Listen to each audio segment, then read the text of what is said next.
Je suis Denis Labelle, je suis à la fois médecin et écrivain. J'ai été chef de service dans un hôpital de l'Île-de-France pendant 27 ans, dans une spécialité qui est confrontée au problème de la fin de vie, qui est la gastroentérologie, ce qui n'est pas le cas de tous les médecins, il faut le savoir. Et puis, je suis à l'origine d'une vingtaine de livres, je dirais dont 3 concernent les problèmes de santé. Il y en a un qui est sur la vieillesse et les maisons de retraite. C'était il y a 27 ans avant l'affaire Orpea, et c'était une enquête qui a fait pas mal de bruit. Ensuite, j'ai été à l'origine de Tempête sur l'hôpital en 2001, qui annonçait que l'hôpital public français ne serait pas capable de faire face à une crise. Et là, j'ai eu raison. Et enfin, j'ai écrit 2 livres sur la fin de vie. L'un qui s'appelle Pitié pour les hommes en 2007 et Le médecin, la liberté et la mort chez Plomb en 2022. Et puis, j'ai été aussi à l'origine du manifeste des 2000 médecins qui ont dit « Nous avons aidé des malades qui avaient des maladies incurables. On les a aidés à mourir. » La question qui se pose aujourd'hui, c'est de savoir dans quelle direction on va, puisque, en fait, tous les pays qui sont autour de nous, que ce soit du haut en bas, de l'est à l'ouest, qui sont nos voisins, ont évolué sur le sujet de la fin de vie. Nous sommes les seuls, république laïque, qui a fait la Révolution française, à ne pas bouger.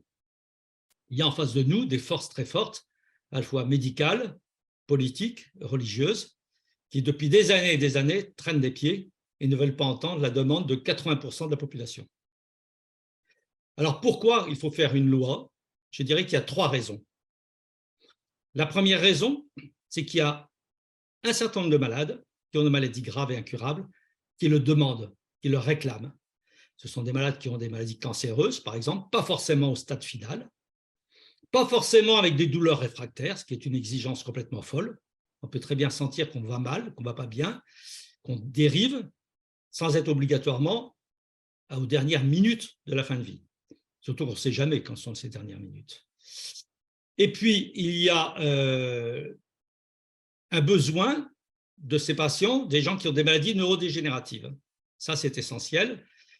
Ils traînent depuis 30 ans, 40 ans parfois, et on ne leur offre rien. On leur dit, ben, écoutez, souffrez encore un petit peu, on verra.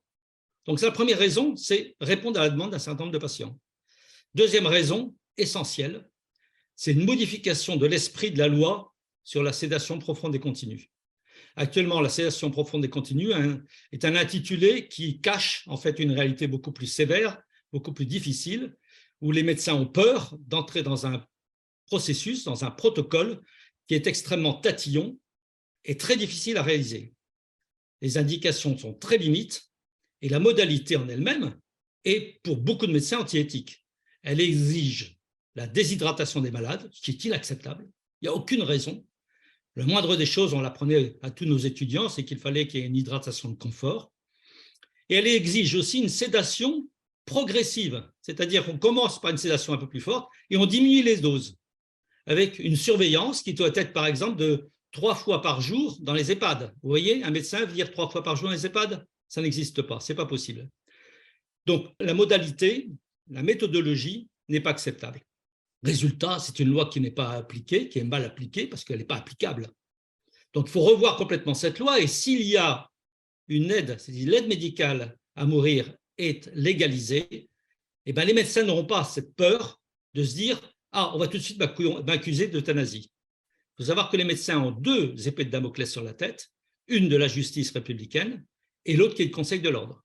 Du jour au lendemain, ils peuvent être suspendus. Et enfin, troisième question, troisième, je veux dire, raison d'avoir une loi sur la fin de vie, c'est qu'elle désangoisse.